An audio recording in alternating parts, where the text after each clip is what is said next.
Afternoon. Okay. First of all, I would like to welcome everyone to this wonderful session. I am Kamila Rafika and I'll be your moderator for today. Okay. Let me introduce all of you to our outstanding speaker. First, we are very humbled to have Mr. Khairi Fakhri, Head of the English Language Panel from SK Amar Penghulu in Kuala Kelawang, Negeri Sembilan. Okay. Mr. Khairi developed his own mobile game application to enrich the English language learning experience among his indigenous pupils, which earned him a gold medal at the International Invention and Innovation Competition. If you are curious to know what mobile game application it is, it's in App Store. I have tried out. It's Turtense, Turtense. Yeah? Oh, it's still there, is it? Yeah, it's still there. I downloaded and I played also. Okay. Okay. He completed his master's in education in TESOL at UKM.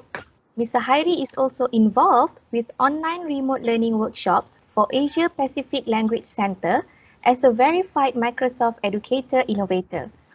Recently, he received FinCo Award for FinCo Outstanding Teacher Competition 2020. What a great achievement! Congratulations, Mr. Khairi. Thank you very much. Without further ado, with the title ESL Teachers and Tech Tools for Language Learning, let's welcome Mr. Khairi Fakhri. The floor is all yours. Alright, Bismillahirrahmanirrahim. Assalamualaikum. Good afternoon and hello to all. First of all, I would like to thank Dr. Harwati Hashim for this opportunity to share with you guys, and also our Miss Moderator, Miss Kamila Rafika, future doctor, and also students of SMILE 2020, social media for language learning. Am I right? Is it Miss Kamila? I see. All right. So hello guys. I'm Khairi Fakhri. Before we start, I would like to can I share my screen? So sorry.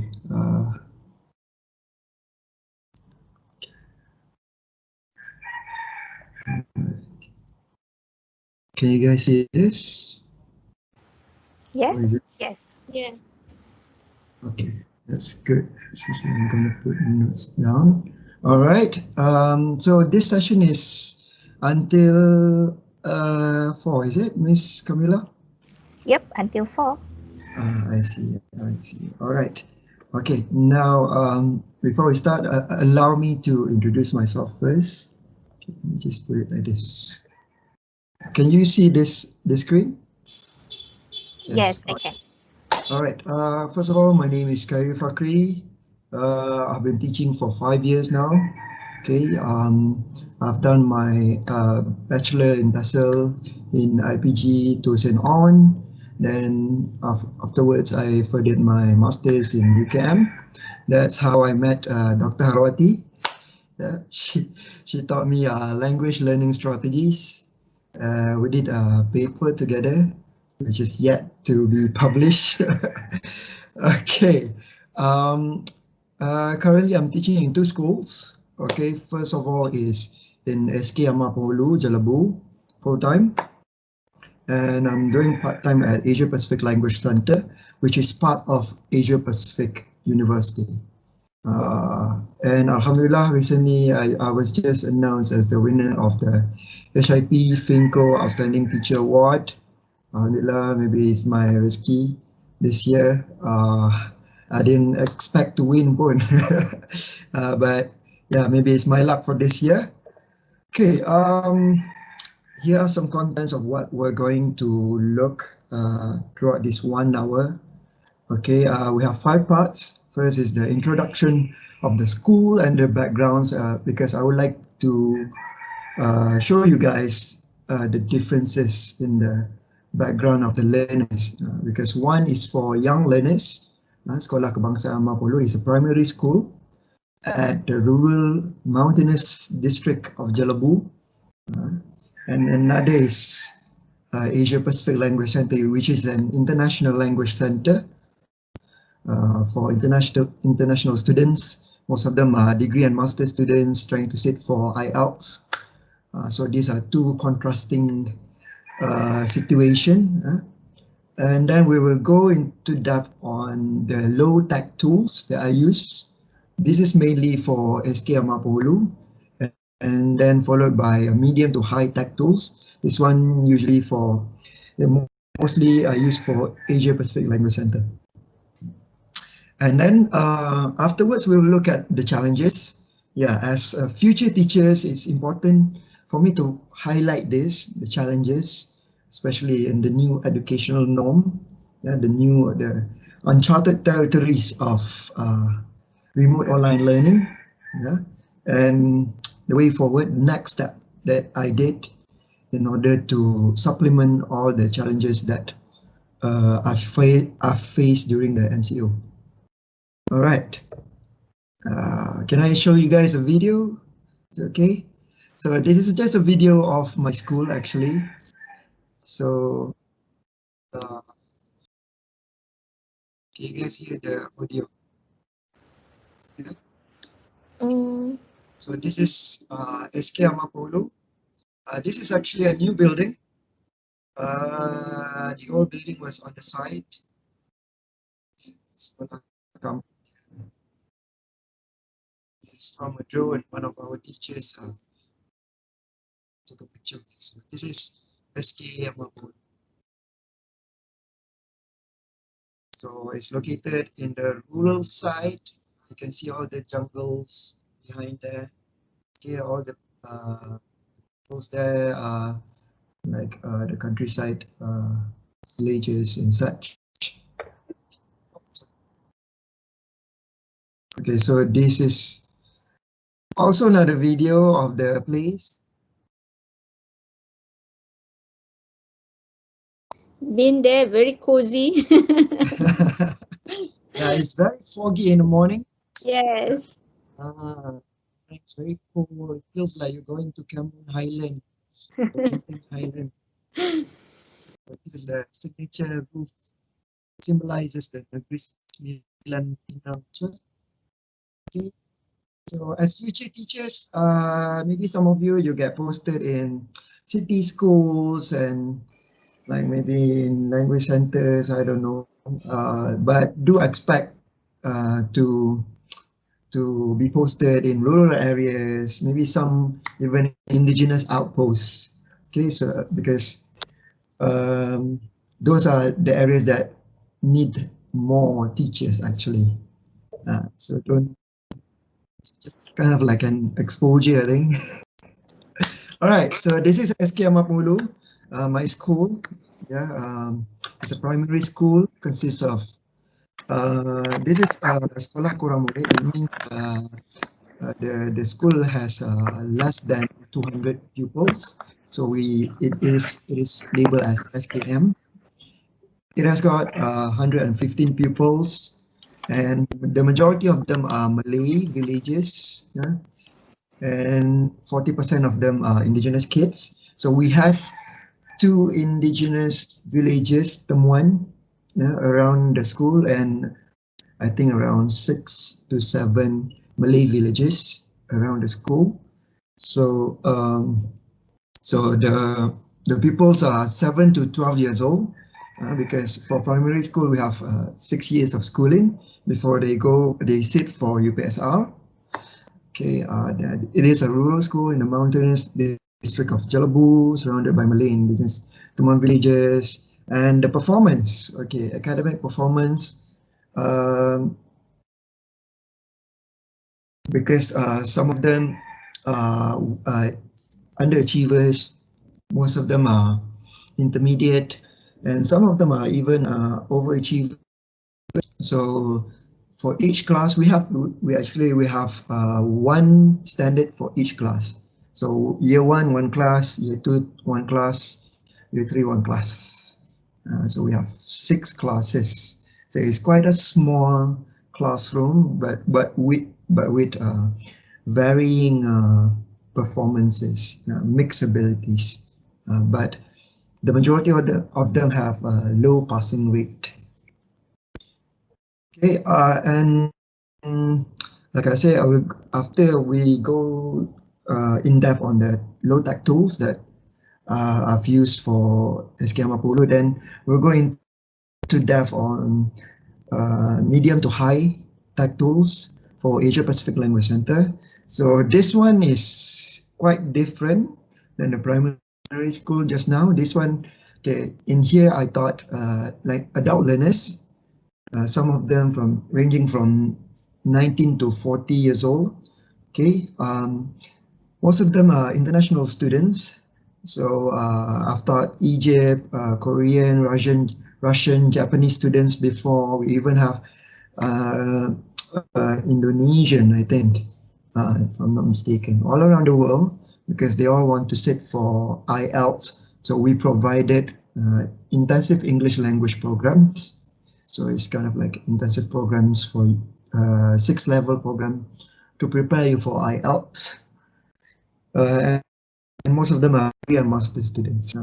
I'm informed that we have international student here from China. Is it, Doctor? Yes, there are a few of them in this group.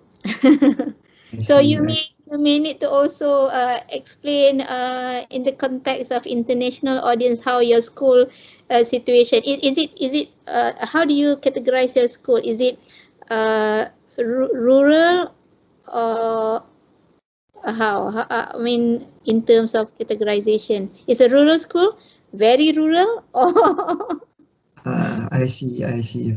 All right. Thank you very much, Doctor, for reminding me. It is actually a rural school, okay, but with a new building and such.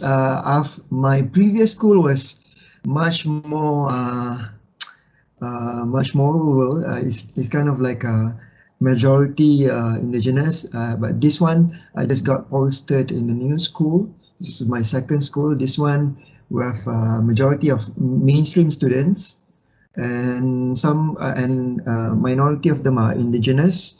And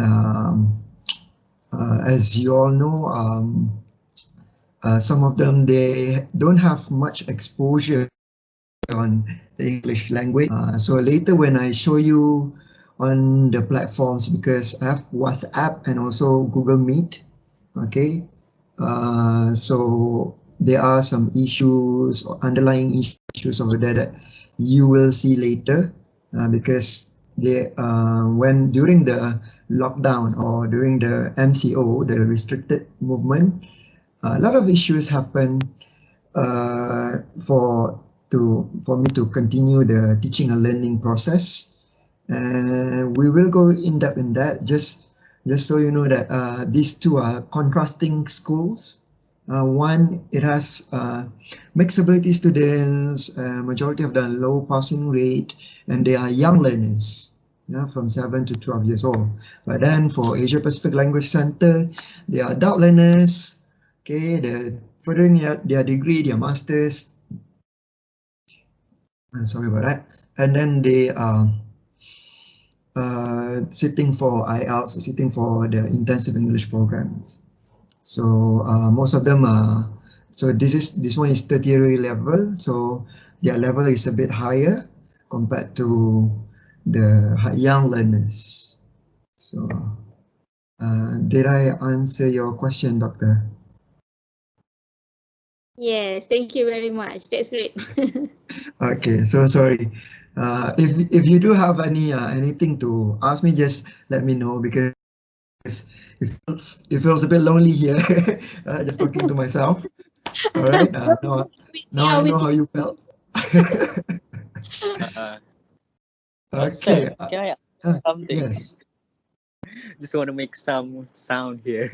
Okay. Okay. From these two schools, how can you adapt yourself? I mean, you have your own expertise in terms of language teaching, right? But how can you adapt with these two kinds of contrast school? How do I adapt? In terms Oh, of delivery and so on. I like that question. Thank you Yeah. very much. What's your name again? Help me, sir. Help me. Helmi. Thank you very much, Helmi, for the question. Oh, in terms of delivery, okay. So of course, these are two different schools. The method of delivery very contrasting. For primary school, our level we have to the content for each lesson is a bit towards elementary, which is like a basic grammar. We're teaching them basic sentence structure, how to make a sentence, how to identify nouns, those kind of stuff. But for Asia Pacific Language Center, actually, this one is intensive program, intensive English language program. So it's basically I'm also teaching them basic English, yeah, because most of them they're not really excel in English because they are international students. They're from China, they're from Russia, they're from Japan, and yeah, the English language is more of like the second or third, maybe their foreign language. Okay, but the method of delivery is a bit different, even though the content are almost the same. Not almost the same, but like in Asia Pacific Language Center, we have 6 different levels, so it's much more intense compared to in primary school. But it's the same thing. We're teaching students who are whose English is their second or third or foreign language. Because in Amapulu we also have indigenous students, and for indigenous, yeah, the first language is already Temuan, second language is already Bahasa Melayu, and English is their third language. And to some is also considered a foreign language because they only exposed to the language in the school. Almost the same situation as the international students at Asia Pacific Language Center, because they have to pass the IELTS, the English test, English paper. So they are learning English as their second or third language. But for APU, the approach is a bit different. In Amapulu, we tend to do a lot of drilling. We repeat ourselves a lot of patience also. But for Asia Pacific Language Center, because they are adult learners, so they have their own autonomy in learning. So we only need to we just need to show them how to learn the language, show them the content, how to get a passing rate, and the rest are up to them because they are adult learners. They can learn on them by themselves. Unlike primary school, we have to be in charge of their learning habits. Yeah, we have to teach them some learning habits, some learning strategies, those kind of stuff. All right. Okay, I think I've been talking about this for too long. Did I answer your question, Mr. Helmi? Yeah, All right. yeah. Thank you so much, sir. Okay, all right. Do keep the questions coming. I love those kind of stuff because you are future teachers. It's important for you to know what's out there. And to me, it's adapting to both quite a challenge also, but it's a challenge that I accepted, and yeah, it has been quite an experience. All right, now we go in depth into low-tech tools for the young learners in Sekolah Kebangsaan Amapulu, the primary school. Okay, as you all know, we are from the rural district of Jelebu. So Jelebu is unlike the city in Seremban or Tampin or Port Dickson. So most of the teachers in the cities, during the MCO, during the lockdown, they taught using Google Meet, they use Google Form, they use Kahoot, those tech-savvy stuff, because a lot of their students are already exposed to technology. All of them grew up with technology, and most of them have their own maybe laptop or their own phones. But now you will see the learners in SK Amapolo would be a different story, and that's why we resorted to WhatsApp. Yeah, so WhatsApp is our main medium of communication during the lockdown, during the MCO. We use it seems simple, but it actually it works for us, and especially for the learners at SK Amapolo, because the people there, not all of them have WhatsApp. Not all of them have phones. Even for year 6, only 3 of them have their own phones. Year 5, 6 of them. The rest, no. The rest, they use their parents' phone or laptop. So when we use WhatsApp, most of our chat groups, we have parents in the group. Okay, so like I said, each standard we have one class. So for each class we have our group, one group for each class. So we got parents and a few students, and in each group we gave them a typed out instruction plus extra reference materials. Like you can see here, I even have instruction for parents, because sometimes we have to let them know, parents, or you should ask your child to open textbook page 95, ask them to do the exercise page 1, and during the MCO, I have 2 different instructions for parents and also students. Okay, if we have students with their own phones lah, and then also followed by extra reference materials. Okay, so the lesson that I gave, I will screenshot or scan from textbook or from workbooks, from internet materials. So sometimes you have websites with good questions, good comprehension questions, those sort of stuff. Or maybe sometimes I gave them a picture and asked them a scene of a picture and asked them to write 3 sentences using all these 3 verbs, for example. So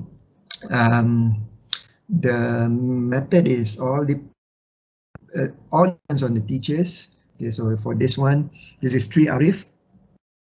This is year 3.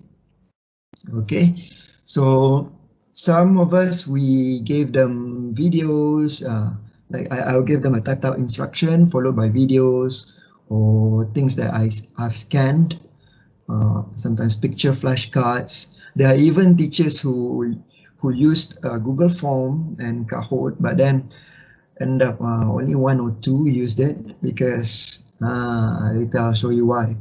Okay, and on WhatsApp, whenever during each lesson I give them a typed out instruction, and with the extra reference materials, maybe video from YouTube and such. And then during the whole lesson, the students are able to chat with me one-on-one. And this is where the magic happens to me lah, because in here I'm giving immediate live feedback to the students via WhatsApp, and it's actually much more personalized. If you can see, this is one sample from one lesson. If I'm not mistaken, the objective here is I gave him like a scan page of a worksheet.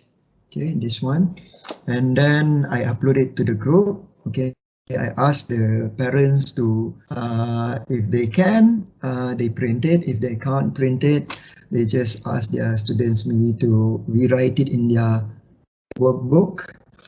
And then afterwards, the students, they will message me personally on WhatsApp. They will give me their answers. some give me in the group, but then I will still message them personally to give them feedback because we don't want to burden others with the one-on-one feedback. So I gave one-on-one feedback like this. This one is Adam Darwish from year 4, if I'm not mistaken. The objective was, if I'm not mistaken, first is to identify for punctuation, if I'm not mistaken, identify correct punctuation, and second is to draw a picture of their family members, and third, to make a few sentences and describe about their family. So before this, I have taught them has got, okay, for example, Ali has got brown hair. Maria has got straight long hair, straight blonde hair. So I've taught them how to describe people, and now they are making it into a sentence, a few sentences actually. And then like this one, Mr. Adam, yeah, he gave me like this. Just look at the drawing, very cute. I gave a pat in the back for him, love your drawings, and then, but then I realized his sentence, he only wrote 2 sentences. So because he has like what, he has 3 siblings, so I asked him to write more. How about you write about your mom or your sister? And then I remind him about the prompts. Has got ... hair, has got what? Straight hair, has got blue eyes, for example. And with this, he improved. Okay, so he made another sentence like, my sister has got straight hair, my sister has got brown eyes. And usually when they submitted me a picture of their work, I will use the drawing tool on WhatsApp, drawing tool to tick on the correct answers, and also I use the text tool to write some comments about the work. Like this one, I asked him, let's make this colorful, love this drawing, let's add more sentences. See, I asked him to write more sentences because I know he can do it, and then make the picture a bit colorful. So I have other examples, but sorry. For the purpose of this, I give you one sample. Okay, so there are some strengths that I found from my lesson via WhatsApp. Okay, I know it's quite simple. If you show it to teachers in Seremban and such in city school, you use WhatsApp only, yeah, because not all of them have WhatsApp and such. And this is actually, to them, this is the main platform that's easy for the parents and also for the students. Okay, all right, now, so throughout the lesson, I use exemplars. Okay, a sample of expected end product. For example, I asked them to write down maybe a description, right? So I would have like a screenshot of one perfect paragraph or one sentence that I want them to write. So from there, they will say, okay, I explained to them, the sentence has to have a subject, which can be a noun or pronouns, must have a verb, must have object. Okay, so they can visualize what I expect them to do. Okay, it's kind of like giving them a sample of what they should do before they do it, so that that one would guide them in the whole teaching and learning process. And then I use success criteria. So success criteria SC, as I call it, is kind of like a list of things. So exemplar is the sample of that, maybe a screenshot, anything that I wanted them to do before I asked them to do it. And then success criteria is the list based on what I expected them. Like each sentence must have, number one, each sentence must have a subject. Each sentence must have a verb. Each sentence must have an object. Each sentence must have appropriate subject-verb agreement. Those are one of the examples lah. So these are kind of like a step-by-step guide for them. It's also good for scaffolding, because when I use this, at first it was a lot of work, because I have to guide one by one, and imagine I have like 3 classes and like 3 times 20, and then other classes from other subjects. So I catered to them personally because it's one-on-one. You can't put everything on the group. You just put the instructions on the group and the reference materials. But then during the whole lesson, it's much more personalized. Okay, it's a one-on-one chat, and each feedback is unique to each people. So some people, they are overachievers, so their feedback will be different. And I might even give them enrichment tasks if they finish early and such. And it's also kind of formative because we look into their progress on each lesson. So for each lesson, I'll see, is he able to write down a complete phrase? If he's not, I will ask him to look back at the success criteria, look back at step 1, step 2, criteria 1, criteria 2, criteria 3, and then if he still can't get it, he can look at the exemplars. Okay, a sample. Okay, and usually when I use exemplars and success criteria, their work becomes a bit faster. Yeah, because compared to like you just give instruction and then you do it lah. I cannot. I can't do it like that. When you use exemplars and success criteria, they seem to have a kind of direction of what they're doing or what they're missing out and what they should improve on. And the personalized feedback really helps them a lot, actually. And I think I've got a lot of, when I chat one-on-one, I tend to receive higher frequency of replies from my students compared to in the group, because I think it's one-on-one, it's less intimidating. It's just like between me and the teacher. So I think somehow that really helps them with the learning progress actually. So they like in a physical classroom, they have to like kind of compete with their friends, even though I said not to.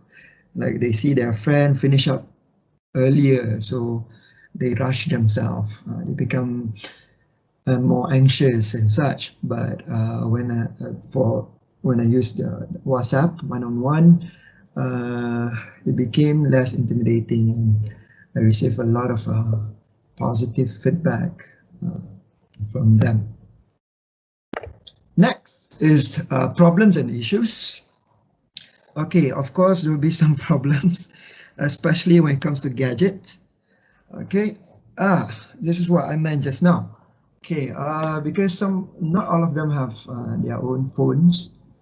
For my year 5, only 5 or 6 of them. The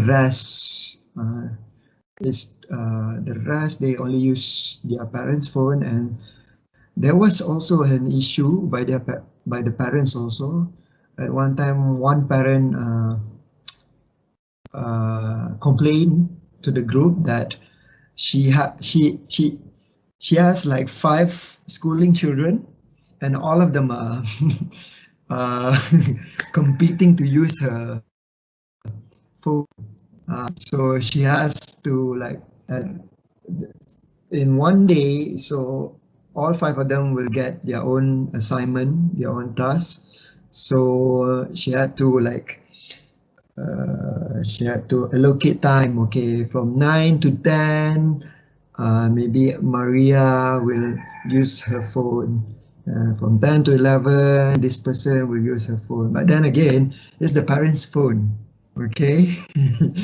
The parents also need to use the phone because some of them are using it for work.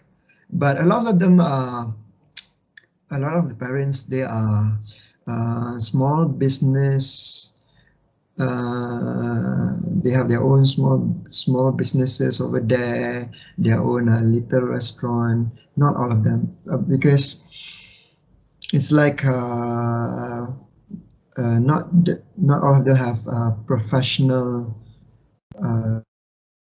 career like going to the office and such. Most of them work on their own to make ends meet. Those, and of course they also need. So those are one of the issues.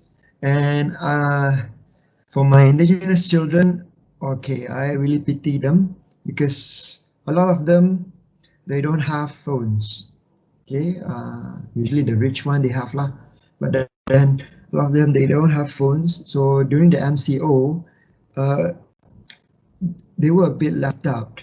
Yeah, because it was abrupt. Yeah, we didn't have the chance to give them a physical book, a physical module or such. And when relying on things online, that issue will happen when it comes to indigenous communities. Yeah, because they're marginalized community. Not all of them have access to the internet or gadget. Yeah, but they know phones. Yeah, awareness on if I'm not mistaken, technological awareness on mobile phone increasing, but then again, not all. Especially when the children have to use their phones every day. And also another issue is low internet connection. So it's in the mountainous area. So over there, you can only use Celcom, get the data internet provider. If you use U-Mobile or Maxis, you won't get any line there. And there are parts where they have 1 bar, 2 bar, so the internet connection over there fluctuates. Even for me, when I go to the school over there, I have to wait a few seconds to message anyone, because when I open my WhatsApp, it will show the clock. It means it's pending to be sent. So some problems with internet connection, and due to this and other external factors like limited gadgets, no time, maybe the parents go to work, and when they go back home, then the students can use their parents' phone and look up if to see if Mr. Khairi gave them any work. Okay, so sometimes we got little to no responses. So I have like 17 pupils in year 5, and usually I'll get, if it's immediate feedback, will be like 4, and the rest maybe they will reply at night or a few days after. They will message me, oh, here sir, 2 days after, here sir, here's my work. So those are one of the issues that I faced during the MCO. And next is the way forward. Okay, so after the MCO, we got to reopen the school, and this is when we try to prepare in case we have to close our schools again, which we did. Okay, and then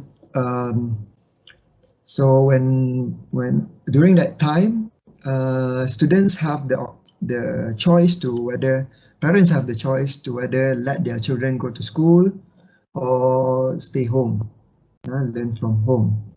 It was a pass gave by the Ministry of Education due to the situation with the cases in Malaysia, and of course some parents during the first 2 weeks when we reopened the school, a lot of students are absent. A lot of parents are still paranoid. So what we did is we bought physical books, and we even some of us we even made modules, for pupils to bring home. For like this one, I bought like 2 different books for my year 5. One is topical English, one is grammar, and then this one is for year 3, Superminds. These are all workbooks, and this one is for year 1 workbooks because they already have textbook. So now we're giving them workbooks and modules, stay-at-home modules. So this would be ready to use for them in case the schools are closed at any given time. And when it did, and we continue with the instructions on WhatsApp. Even when we open the school, I still post the work, any assignments in the group, because I know some of them they have not yet returned to school. So it became a blended learning, because they get to bring them home, and later I give the work to the students in the physical classroom, and then for those who didn't come, I'll give the same thing in the WhatsApp group. And when the school closed again, the same process follows suit. Okay, now each student they have their own hard copy of modules and books. So what I have to do now is just refer to them. Okay, for today we're going to learn about adjectives. Okay, please look at page textbook page 91, 93, and then I give them a screenshot, short notes. I always give them short notes in case they forgot. Sometimes I even give like a voice note on the WhatsApp group, okay, to explain stuff. So yeah, it was fully utilized during the recent CMCO, and like I said just now, written instruction plus extra materials. Right. The second step for my way forward after the CMCO, during the CMCO, I realized that the students, they need supplementary materials, because to some, English is only available at school. And when they have to go back home, no one is there to provide them with the language. Okay, not all of them have TV. And I remember some of my indigenous kids, if they want to watch TV, a lot of them, they will go to their friend's house and watch it. Those kind of stuff. So the room for exposure is little. That's why it was a tough year for teachers and students alike. Because we were all very worried about what's going to happen. Okay, the UPSR was cancelled, if I'm not, was changed into assessment, pentaksiran. So even when they cancelled the UPSR, we still worry about their progress, because next year they're going to go to the next level, from year 6, from year 5 to year 6. So we're a bit worried about that. So I started on a virtual reading session on Google Meet. So here, it's kind of like a storytelling. We use a PDF of a book. Each week we have a book, and we will read the book to them. And we did it twice a week. On Monday, I read the book to the students. It's just between the teacher and the students. And then on Tuesday, I asked for some guest reader from BNP Paribas, hosted by Finco. So I asked for someone from outside if they would like to collaborate with us, because my students have been seeing my face on their mobile screen for months. So maybe a change of a change of scenery would be good. That's why I asked for outsiders to maybe come in and read them books. Maybe next year you guys can come in, right? Thank you. That would be great. And talking about having new faces as well, as that reflects out to this session as well. Yes. But Yes. having our students to collaborate with SK Ama Pengulu, that would be great as well. Yes, yes, I would love that. Yeah, because this case, they are tired of Mr. Khairi's face already. They want to see others. Okay, so a change of scenery would be nice. And it's not just that. I also gave them pre-reading tasks and post-reading tasks. Most of them focuses on the vocabulary that they're going to see in the book, new vocabs. So pre-reading tasks, I asked them to look up few words, or maybe I asked them to read them first, maybe highlight what they don't know, and then maybe in the group, for this one, I have only teacher-student group, no parents. So we will discuss over there and such. This is kind of like an extra activity for them, just to supplement their reading, to give them a reading enrichment, vocabulary enrichment, I'm sorry. All right. I'm looking forward to that. This is one of the videos for each session. I did a screenshot and captured, recorded the session. You can see Miss Mawalis. We have Miss Iman from Finco, Miss Mawalis from BNP Paribas, and the rest of the Year 5 kids. Let's watch.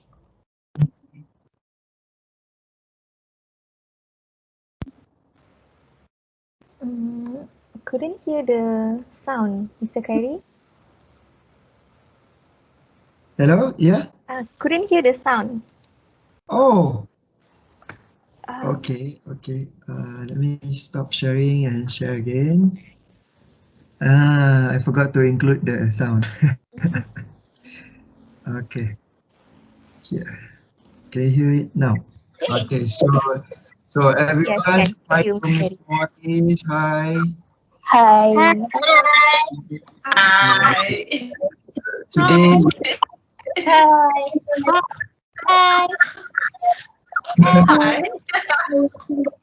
okay, today we have 5 people with us. Intan, say hi. Hi, I'm Intan. Okay, so this is a sample of the session lah. So later, she will read the book and she may ask some questions. How do you think rose gardens plants? We just don't know them yet.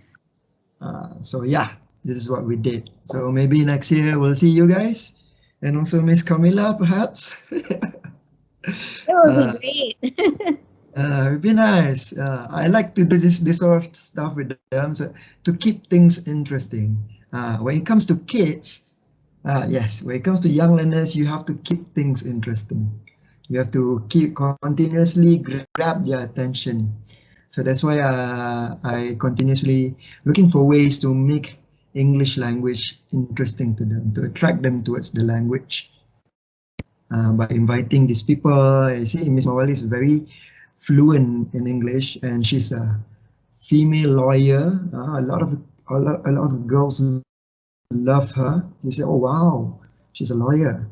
Those kind of exposure is very big, pretty big for these kids, especially when they live in the rural areas. They don't see much lawyers there. Okay, now, so that's it for low tech. Actually, this is more like a high tech. But then out of 15 pupils, only five or six of them joined in. And not all of them join every time because we have week session. Sometimes, even at times, we will had two. But that's more than okay, as long as we're doing this for exposure for them. So as long as we've got one or two, that would be nice already. Okay, now let's move on to medium to high tech tools. These tools are used for Asia Pacific Language Center. So those are my students. This one is from Egypt, this one is from Thailand, this one is from Russia, this one is from Japan. These are Yemeni. This is Yuan from China. Okay, a lot of international students. Okay, so for this one, for the intensive English language programs, sometimes we have like courses by focal skills. So we have listening and speaking class, we have reading class, we have writing class, we also have grammar classes. So depending on each month, we got different subjects, and we use Google Teams like right now to communicate with them, to teach during each lesson. And yeah, so all of these tools are used within Microsoft Teams. So I would like to highlight this first tool, which is the gamification tool. I love this very much. I would like to thank Dr. Harawati Hashim for this, yeah, because I attended her webinar. I think it's the first ever remote online webinar I attended, hosted by some professors from UKM. And I remember Dr. Harawati showed us a lot of tools actually. That's great. Has a lot of tools under her belt. Yeah, and one of them is from classtools.net. Okay, classtool.net has a lot of tools actually, but then in the classtool.net, I purposely chose the quiz game. Yeah, because I like games. I like things that are interactive, things that I don't know, things that wow, something like that. Because I also teach young learners, so constantly asking for your students' attention is a habit. Okay, so that's why we use games. So for these games, I'm not sure if Miss Harawati has shown you this before. Have you shown them the games, Doctor? The students, no, not yet. No. Okay. Later you ask lah, ya Doctor to show. Oh, I can show it right now.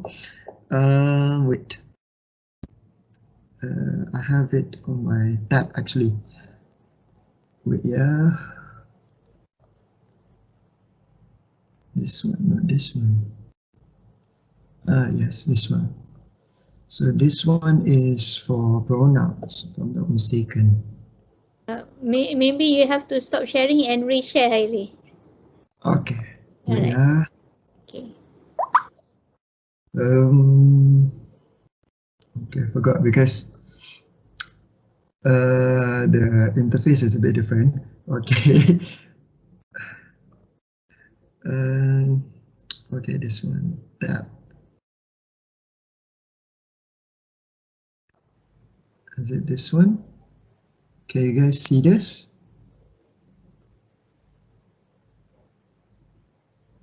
Hi guys, can you guys see this? No, I No. can. No. No. Yeah. It's been months since I opened Google Microsoft Teams. So sorry. It's okay, Khairi. Perhaps we will show later if we have more time. Yeah, now we can see, yes. Yes. So this is pronouns recap. Can you guys hear the audio though? Okay. Okay, I just show you the whole screen. Okay, so this one, as you all know, on Microsoft Teams, we can also ask another person to authorize the authorize. Forgot the name, but then there will be two mouse here. One is mine and one is the student. I'll ask, oh Alia, can you like Request control. request control? Yes, thank you. So sorry, it's been 3 months since I opened Teams. So sorry. Okay, when I came back to school, I focused more on Google Meet. So, so this one is pronouns recap. So usually I use this. I can use this for pre-lesson. So the question will be here.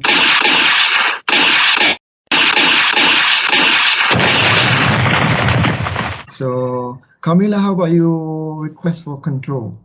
See if you can. In my screen here, it stated that requesting control is disabled by the sharers company's administration. But you guys know the thing lah. Yeah. So it's very interactive, and usually, am I sharing my screen now? No. No. Okay. So usually I use this for pre-lesson, just to see whether they have any idea about the topic, or maybe post-lesson to see if they remember what we have learned for the topic. And you have selection of games. Actually, you can change it into Pac-Man. Word shoot. Just now is word shoot, and asteroid shooter, snake. You just have to try to explore a little bit there. But to me, it's really nice. If you can see from the game, this is I forgot what's her name. She's from South Africa, and I received lots of positive feedback from my adult learners. They feel like, oh, it's not just looking at the screen, looking at notes. Now we can play games, those kind of stuff. It's really fun. It's interactive. It's something different. And then we also have virtual whiteboard. Okay, as a teacher, I must have a whiteboard even if it's online. Okay, so this online, this is virtual whiteboard is kind of like my online substitute for a whiteboard. I like right now, I use my screen share. Okay, I use my screen share and I open the tab. So it's on app.classroomscreen.com. From there, they have lots of different tools under there, but I mainly use it to write down instructions, maybe the learning objectives here. Learning objectives. You can write down your success criteria. Maybe you can even paste a picture of the exemplar of the expected end product. They also have a timer over there. They also have traffic lights. They even have instruction cards. They have multiple tools for effective engagement. Okay, let me share the screen now. So this one is a bit different. Okay, this one. So you can change the background.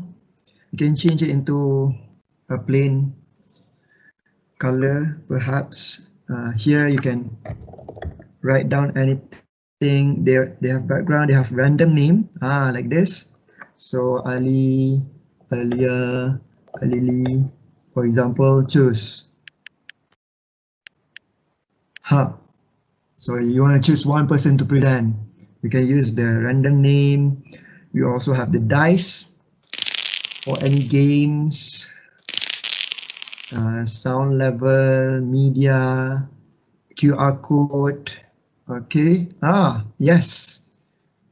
If you have like something to direct to them, I want you to look at this Flipgrid video. So you paste the link there, and they can just scan it from their phones. They even have draw text. Yeah. Banyak sangat dah ni. Okay, maybe I change the background. Okay. They even have draw text. They even have work symbol. So right now, okay, maybe right now we're having 5 minutes break or whatsoever. So we put a silent card. Or right now we're on a breakout room. So ask your neighbor by using the phrases that we have learned just now. Or whisper or work together. And this is the traffic light. Okay, this is the traffic light. So, okay, you guys can start your writing. Or you have 5 minutes before time's out. All right, stop writing. Okay, you can also use timer by using this timer. Okay, from this timer, okay, you guys can start. Something like that. They even have clock. What time is it? Calendar. Lots of different stuff over there. So I love that. Yeah, the virtual whiteboard. We also have other stuff, but then these two are actually the only thing that I managed to put together. I'm so sorry. We have another 5 minutes. Yeah, is it, Miss Camilla? Yeah, okay. 5 to 6 minutes. So sorry, students. So sorry, guys. Okay.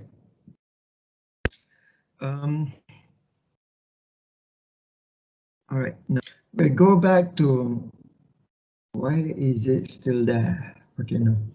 Okay, challenges in the new educational norm. So lots of challenges, like I said before, especially for the young learners. When you're teaching in a rural school, gadgets, not all of them, they have their own gadgets, unless you're teaching in Kuala Lumpur, in Seremban, in city schools, it won't be a problem. Yeah. For city schools, maybe you can, then you have lots of tools to use, like Kahoot, lots of mobile apps to use, and you also have to consider internet connection. Some of them, they have really like low internet connection. If you notice for the video for the reading session just now, some of them they switch off their camera because they don't want to disturb their internet connection. Maybe their data is pretty low, so they opt for only voice responses only. So those are one of the limitations that we have faced. And then not all of them, they have their own gadgets and internet data. So participation fluctuates. Okay, participation varies. That's why I said just now when I just give the instruction, but then these pupils, they will message me even after school hours at 5 p.m., at 8 p.m. Sometimes they even message me at 11 p.m. During the MCO. Yeah, during the MCO, the time is like non-existent. So I'm working every time they give me their work, I'll just give my feedback and comments and such. Because if I don't, how are we going to assess them? How are we going to help them? So expect pending participation, but it's okay as long as they try. It's okay. It's not like, oh, everyone must. Yeah, because it all depends on their resources. Yeah, some of them are privileged to have gadgets and internet connection, but not all are that privileged, and not all have those kind of resources. Those kind of times, sometimes they have to wait for their father to come back, then they use the phone, see if Mr. Khairi gave them homework, those kind of stuff. And some of the way forward that I use is, for me, if I were to advise myself again or others for remote online learning, must have a thorough preparation. We have to consider how about the indigenous kids who doesn't have WhatsApp. what are we going to do? That's why I prepared them ready-to-use materials, modules or books, because they all live pretty near. So if anything, if I post in the group, the parents will still talk among themselves. They say, and then the news will come to them. Don't worry. And that's why we must prepare thoroughly. Okay, we have to think about things that might happen because we're just, all of us, the teachers, we are just trying our best, yeah, to ensure a continuous teaching and learning. And I also found reward system is very beneficial for students' participation. Like just now, participation varies because depends on the gadget, internet connection, and sometimes they just kept you blue tick, and kept you on red. And we can't be mad about that because they're not in front of us. But then the use of reward system and praises, those kind of stuff, even on the little stuff, like if you see my comments just now, oh, nice picture, this is nice, it's very animated. It's just to encourage them. And during the when they lifted out the CMCO recently, and I did this like week by week reward system. Like I bought them each week for those who came to the virtual reading session and asked questions with the guests. I will leave them some prize, like maybe a new pen or pencil, just simple stuff. It doesn't have to be something fancy. At least you have something for them. Oh, Alif, I put your prize under your table. So later in the school, in the classroom. So later you can ask your father to pick it up. And actually it worked. Yeah, it works. And by the end of our virtual reading session on the 5th week, all 6 of them were present. The 3 weeks before is just roughly 2, 3, all 6 of them are present. And last week I just bought them KFC for all of them for doing such a good job, for participating and such. So those kind of reward system to me is essential because we want to encourage them. We don't want to scare them. We don't want to like because you don't have, because there are kids that very anxious. They say, "Oh, sorry, teacher, I don't have internet." They feel bad. But it's okay as long as they try to read, even if they don't join, but then they still read our instruction, they still respond to us. It's more than enough already. Just to keep them engaged, something like that. And with that, oh, right on time at 4. Thank you very much. That's my presentation for today. All right, I give the floor to you back, Miss Camilla. All right. Thank you for the informative and interesting talk, Mr. Khairi. I am very interested in gamification, especially because I'm also doing that for my projects and so on. Okay, right, ladies and gentlemen, now we have come to the Q&A session. So if you have any question for our speaker, kindly unmute yourself and introduce yourself as well before you ask any question. If you are shy, then you can just type your question in the chat. I will read it out to our speaker. Okay. Again, so sorry for taking a very long time to finish up. No, don't. That's a great sharing. Yeah, that's a great sharing, Khairi. I'm glad that we have your sharing today because my intention was to actually show our students, my students specifically, on the real scenario of what teachers are doing at school. And they will have to start from the very difficult level, which is the young learners. and then move towards having elder learners and so on. As you are saying just now, you have two different groups, a very huge gap between young learners and adult learners, and you manage to bring yourself, I would say, effectively in both situations. And if I think while waiting for my students to ask questions, perhaps I can just say something. And I believe that when you shared on the medium tools just now, you do use a lot of gamification tools with your adult learners as well. And if you were to agree with me, the adult learners also love gamification. What do you think? Yes. Yes, they love it. Yeah, because most of them are youngsters, so perhaps they are already bored with just simple lectures. So I like to use that also because it really keeps them engaged. It makes things interesting. Okay.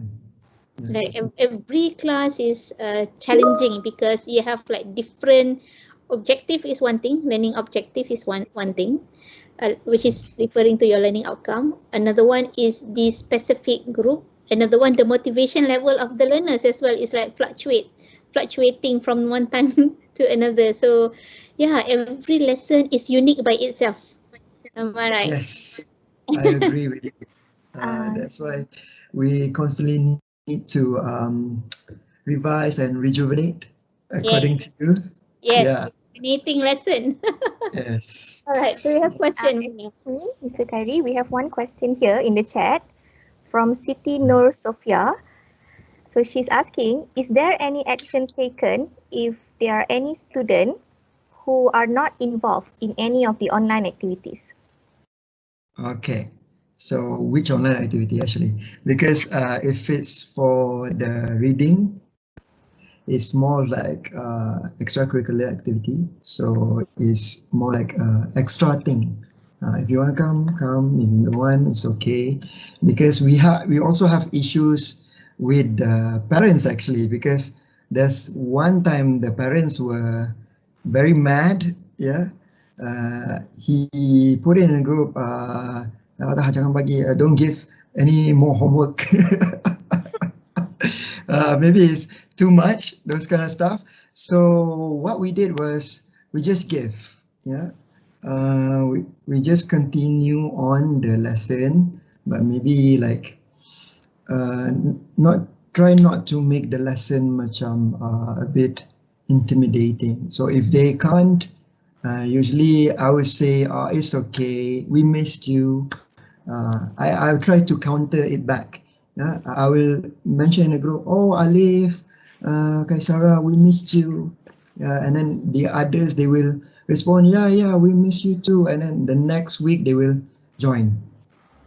So you have to, in a way, you have to know how to counter that so that you won't push them away. We don't want to push them away because the current situation in the pandemic, it's like it turns everyone off. It's like even the teachers, they got frustrated, especially the students, especially students with limited gadgets and internet. Of course, they're frustrated. So we don't want to push them away.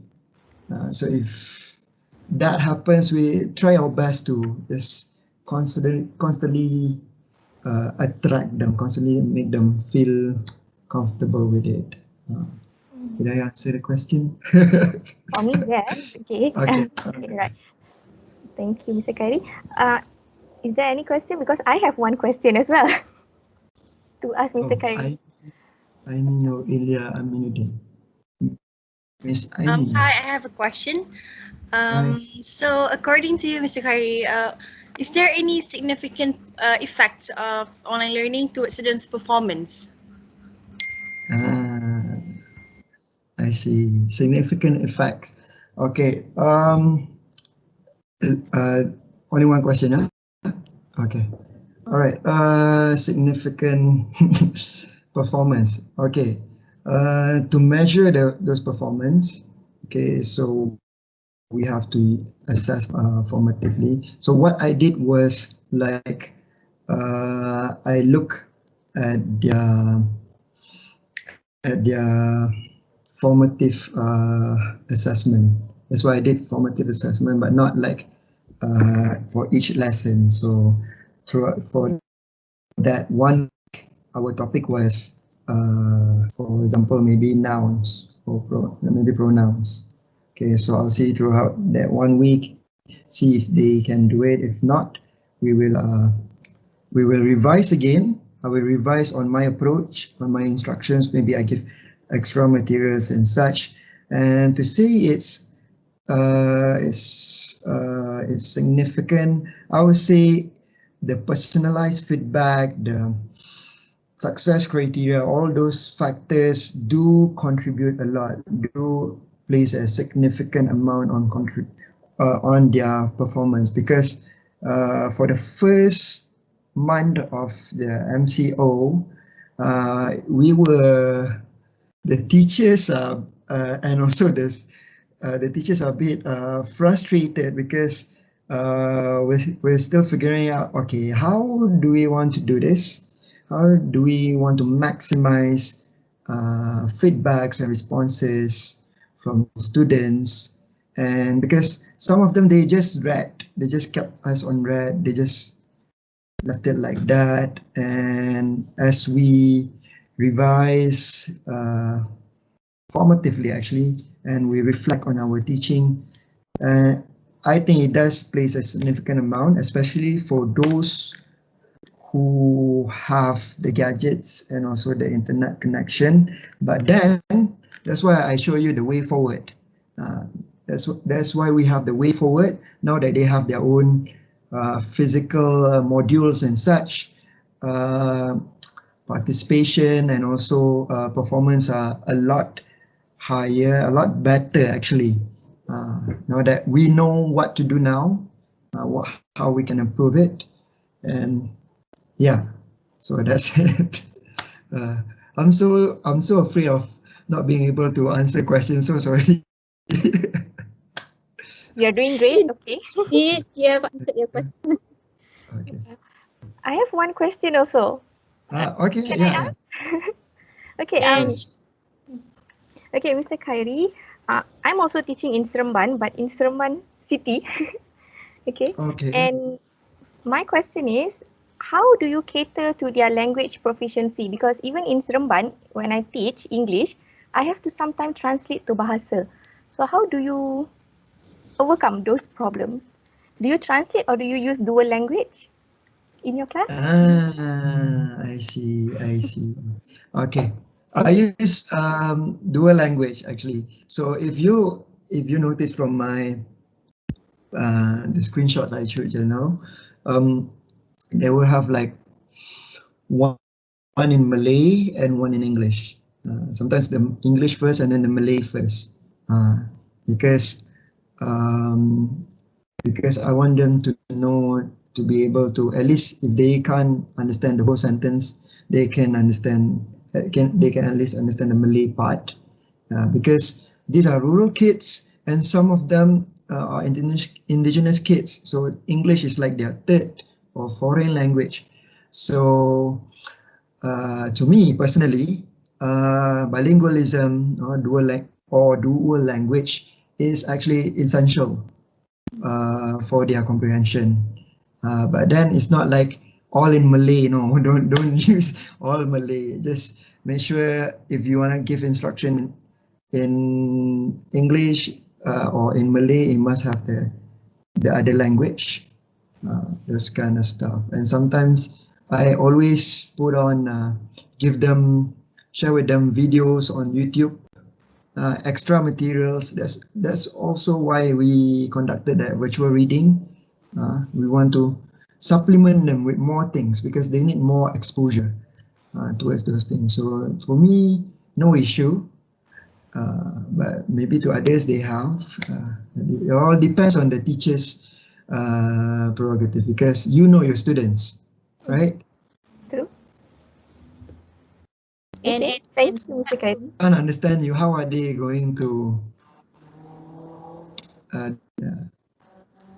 Perhaps to add to that also, maybe for the ESL students, if you were to study further in ESL context, the use of L1 also is one of the strategies to become second language successful learners. So there are things that you need to look further. Sometimes when we mention that we use BM to teach English, people will get tempered easily. Yeah. Know the fundamental theory and get to know the right way of implementing it.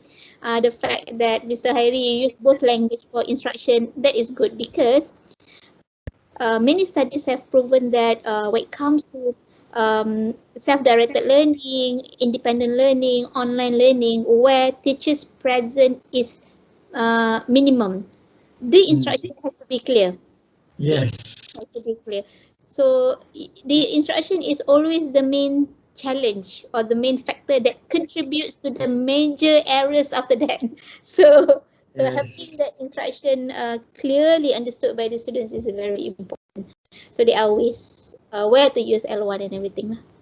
Great. We also have problems with the instructions on the first month of MCO actually. That's why for me, I have instruction for parents, instruction for students, and then I have notes, and I have extra reading material. So every time I post in the group, it's a bit long. That's tiring. Listen, already tiring, you know. Yeah, it's tiring, but then when you think of it, they need it. Yeah, because it's our kids. If we don't do it, later it will be like lots of kerfuffle in the group. Yeah. Great. That is a noble work. Such noble work. We have one question that is quite long from siapa tu Mila? From Mashita. Okay, maybe Mila, you can moderate the question for Mr. Khairi. Alright, from Nurul Mashita. I was a student and living at Pasoh 2, Jempol Negeri Sembilan. It's a rural area. Hi, orang negeri juga. There are a lot of challenges, just like what Dr. Khairi shared with us just now. Khairi, you have to pursue your PhD as soon as possible. Oh, yeah, Dr. Khairi. Okay, yes, just realized. Okay, and I'm working nearby my house, and all the workers are parents. They are the one who will receive the notifications or instructions for any task. They are complaining about the task given by teachers in the WhatsApp group. It is too much. Why the teacher is not being considerate about the amount of tasks and so on. So I think parents play a main role of the lesson during this pandemic. It leads students in doing and finishing the task or not. Sometimes they just ignore their kids' homework. So what is your opinion about this kind of situation, sir? Yeah, I always in that condition. It's not that I ignore, but sometimes I have too packed schedule like now. Kena tanya lah, doctor. You have to ask doctor. Khairi should be answering because she's asking you. Oh yeah, doctor, yeah. So sorry. Okay, that's why I have the instruction for parents and also instruction for kids. The instruction for parents are all in Malay, but for the kids are bilingual. But for the parents, it's a bit simple. Like, okay, you can print this, or you can ask your kids to rewrite it in your book. So parents just have to read that, and then the rest they just give it to your kids. So it's a bit systematic. We sat for quite a long time. We had to learn from our mistakes based on our feedbacks and such, and some rough points, and yeah, we finally managed to overcome it, circumvent it. It's just that, of course, I do agree that some teachers, they gave too much. Yeah, because it's like it's during the MCO, everything is scary, even for the parents. Of course, the kids are terrified, they are very anxious. So let's not like maximize those, or trigger any of those. For me, that's why I kept my lesson simple. Okay, during those time they don't have their own workbook, so I just gave screenshot, flashcard, and such. So just so that they don't have like go back and forth to refer what what are the things they want, and try to be kind to their parents and such, because it's understandable. Yeah, everyone is at that time, we were all anxious and such, everything is so gloomy. So we have to take that in mind. As teachers, we always have to be the better one. Yeah, because our students look up to us, their parents look up to us. So we always have to take the high road and try to understand from their perspective. Yeah. Okay. Yeah. Thank you, Mr. Khairi. Any more questions? Yes, again from me, Aimi. So regarding students' participation and engagement, which one of the learners can be seen to be more excited and eager to learn? Is it like young learners or the adult learners? And why do you say so? Actually, if you ask me, there's no difference, because each classroom, each lesson are unique in their own way. So if you ask me to compare, I think all of it are pretty nice lah. All of them, they give good feedback and such. It all depends on how you manage them, how you capture their attention, yeah, how you grab their attention, how you keep them engaged and such. Like for the adult learners, I kept things interesting. There are times where I gave I would just use the class notebook on Teams, and we would scribble on the notes together. I always try to make things interactive, regardless whether you're a young learner or you're adult learner, because I myself, I'll get bored if it's just like me talking and such. Yeah. So I always try to put in games, something interactive and such. But I do wish that I could use that gamification tools for my children. They will love it. Even the virtual reading, they love it. They still remember everything. When the guest asks, which book do you like? Oh, we like Samantha, the girl scientist.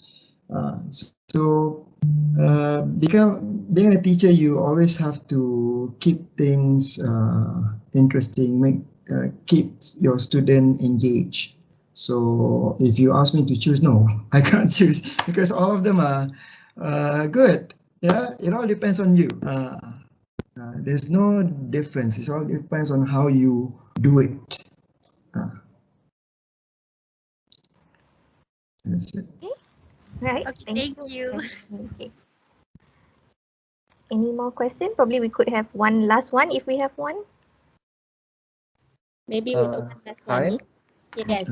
Yes, good evening. So I want to ask a question to Sir. So in this pandemic, you really improvise to invent all the ways to teach students, either the young or the adult. Just like you mentioned, the virtual reading for the young and the gamification tools. So what do you think? Because this pandemic will be over in now 1 year, 2 years, maybe half years. So after the pandemic, were you going to continue these tools in your teaching as well? Okay, I'm not sure if you ask any other teachers. If you ask any other teachers, don't tell anyone. The other teacher will say no. But if you ask me, yes, I love it. Because, for example, like the virtual reading, yeah, that is not even a lesson. That is extracurricular activity, because these kids, we don't get to bring them to any field trip and such. So this is like my extracurricular activity for them.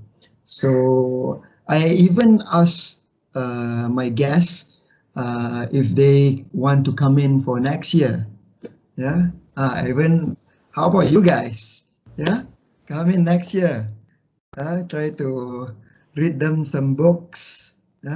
It's not just reading. It's just communicate with them. I just want them to connect with outsiders and such. So if you ask me, I will still continue it. And even at times, I think it will become something like a blended learning. Yeah, because online remote learning is not going to vanish anytime soon. It's actually something that you should embrace and better embrace it now because it's coming and it will be part of our practice. I think one day it will be part of our practice. Yeah. So yeah. It's a way of how students learn Then also. you were asking to Microsoft in education expert, so somehow he will have to use technology enhanced or technology assisted language learning. He cannot run away from the technology, regardless it is of the pandemic or not. So yes, because the new generation, the generation Z is they are born with the technology. So like this phrase, I forgot about this phrase. You teach a generation based on that generation's how they were how they learn. So this technology enhanced instruction, blended learning, and this sort of stuff is not going to like vanish anytime soon. You better embrace it because it will be the way that we learn soon. Yeah. Great. Alright. Can I have one more question? Oh, okay. One last question. Mr. Khairi, is there any changes of personalities or ways of learning in certain students that you notice from like active to passive, like from classroom face-to-face learning to online learning, from active to passive? I see. All right. Actually, when you mentioned about difference in participation, all in my mind, I remember this one kid at school. She was so timid and such, but then during the online classes, she attended all of it, all the reading, storytelling, all the homework she did. So I think in a way it's the other way around. I think it promotes participation actually, because these kids, they especially the young learner, they have TikTok, they have lots of other things. Where I ask them, they have all other app that I don't even know. What?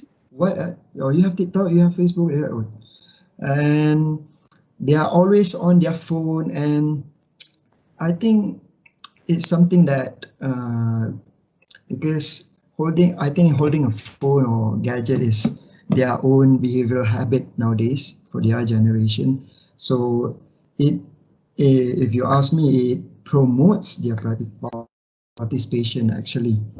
If you give a phone to each of those kids, all of them will attend.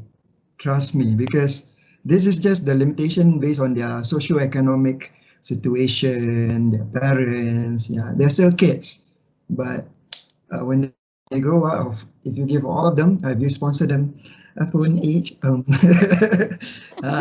I think all of them would join. The participation would be better, because there's one or two kids that in the classroom she was a bit timid and such, but then I realized during the online thing, she was there all the time, and she managed to answer questions. She managed to understand pure English question. We didn't even translate to her. After 5 weeks of reading books to her, I'm like, oh wow, I'm so impressed in that as well. Yeah. So yeah. Great. So that will be the last question. So, Kasihan Mr. Khairi, it is almost 4:30. Can we conclude the session? Perhaps any last words from you, Mr. Khairi? I would like to thank Dr. Wati Hashim for giving me this opportunity to talk to you guys on Smile 2020. Also, Miss Kamila Rafika, future Dr. Kamila Rafika, for moderating the session, and all of you guys for attending. Yeah, based on your questions, I think the future of Malaysian education field is very bright, because you guys are very curious and such. I love all your questions.